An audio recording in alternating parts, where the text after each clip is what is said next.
기준이 두 가지가 주어졌을 때 둘 중에 뭘 먼저 풀지를 결정해 줘야 돼요. 먼저 푸는 거는 그 중에 더 봐주셔야 됩니다. 네, 안녕하세요. 학버스 피세 상하 판단 길규범입니다. 반갑습니다. 네, 일주일 만에 뵀는데요. 지난주에 배웠던 계산을 많이 복습해 보셨나요? 네, 많이 풀어봤는데 확실히 어렵더라고요. 네, 관련된 문제들 같이 알려드렸으니까 풀어보시면서 좀 익숙하게 만들어 주셔야 되는 부분인 거고, 오늘은 그 다음 규칙형에 대해서 좀 설명을 드리려고 해요. 계산 규칙 경우 결국 고득점의 관건은 이 세 가지 유형이 결정한다고 봐도 과언이 아닐 텐데요. 규칙형의 경우는 정말 우리 생활에 있는 온갖 규칙들이 다 출제되고 있습니다. 그래서 놀이 규칙 중에서는 홀짝 게임, 바보 게임, 심지어 베스킨라빈스 31도 출제된 적이 있고요. 끝말잇기도 출제되고 땅 따먹기 규칙도 출제되고 카드 게임도 출제되고 해서 엄청 많은 규칙형의 문제들이 출제되고 있습니다.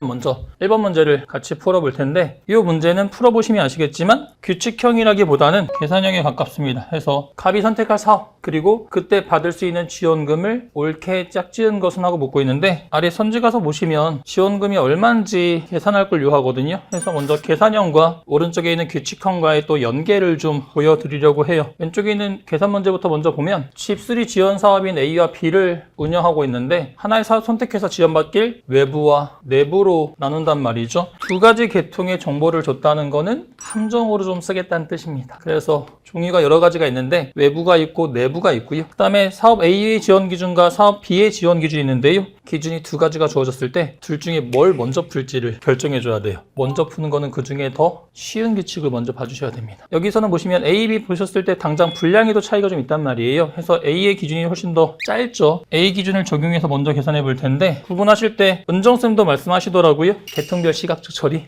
그래서 외부와 내부로 좀 구분해 볼 텐데, 아래 상황에서는 갑은 본인 집에 창호와 쉼터를 수리하였다라고 되어 있는데요. 창호는 뒤쪽에 있는 세모고 쉼터는 앞쪽에 있는 동그라미인 거죠. 그래서 순서를 바꿔서 함정을 한 거예요. 언어 논리와 마찬가지로 계통별 시각적 처리 하시면 좋을 테고요. 내부는 지원하지 않고 외부는 내 부담금 10%를 제외한 나머지를 1250만 원까지 줍니다. 그러면 각각의 비용이 500과 900이라고 했을 때 500에서는 주지 않고요. 900에서만 10% 공제하고 나머지 810을 준다라고 보시면 될 텐데, 이거는 또 뭐가 있냐면 정확한 계산과 상대적 계산 중에 지금은 지원금이 정확히 얼마일지 나와야 돼요. 맞습니다. 그래서 이번에는 정확한 계산형이 되는데요. 이때도 우리가 얼마다라고 쓰면 안 돼요. 뭐냐면 900만 원을 기준으로 10%를 공제하고 주면 둘 중에 당연히 810이 될 수밖에 없겠죠. 더 값이 올라갈 수는 없으니까요. 그러니까 뭔가 계속 정확하게 계산하지 않고 선지 활용하는 연습을 해주셔야 되는 부분인 거라, 그래 900에서 10% 제외하고 나머지 준대, 그럼 둘 중에서는 얘일 거야 라고 확인하시면 된단 말이죠.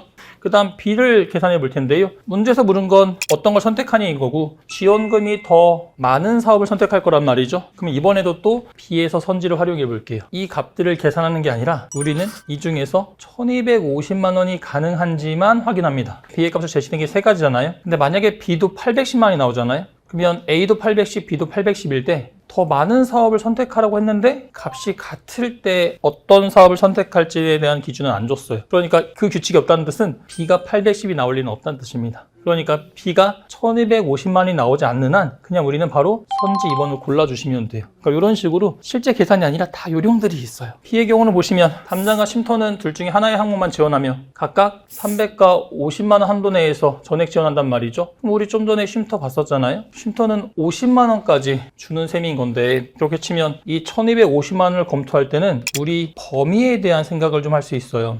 무슨 얘기냐면 500과 900이 들었을 때 최대한 다 받으면 1400인 거죠. 1550만 원을 받는다는 뜻은 거의 다 받는다는 뜻이거든요. 그러니까 150만 원만 빠져야 나머지 1250만 원을 받을 수 있는 건데, 근데 당장 보시면 좀 전에 구했던 쉼터 50만 원 한도 내에서 소요 비용을 전액 지원하는 거고, 두 번째 조건에서는 이 담장과 쉼터를 제외한 나머지 항목들을 어떻게 주는지에 대해서 말하는 부분인 거라 이 쉼터에 영향 주는 조건은 아니거든요. 그렇게 치면 쉼터 900만 원 드렸는데 50만 원 한도 내에서만 줘요. 그럼 이미 850만 원이 깎인 거죠. 그러니까 1400에서 1250이 되려면 150만 깎여야 되는데, 드린 돈 900일 때 50만 한도인 거면 이미 850이 깎였으니까 B 사업에서 1250이 나올 리는 없겠구나 라고 하셔서, 그러면 1250이 안 나오고 810일 때는 판단한 기준이 없으니 바로 선지 2번이 답이구나 라고 가셔야 돼요.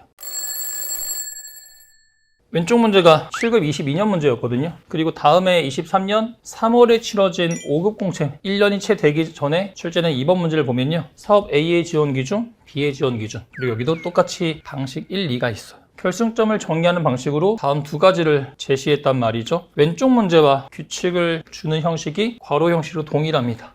방식 1과 방식 2를 읽어보시고요. 그럼 우리는 어떤 판단을 해줘야 된다고요? 뭘 먼저 볼지를 결정해줘야 되는 거고, 둘 중에 뭘 먼저 볼지 결정하실 때는 기준이 비용과.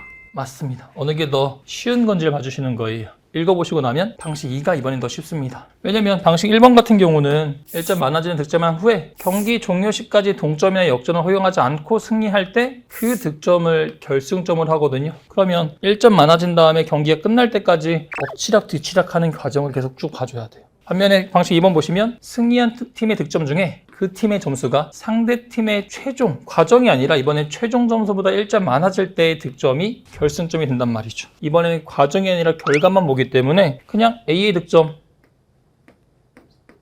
6골, B의 득점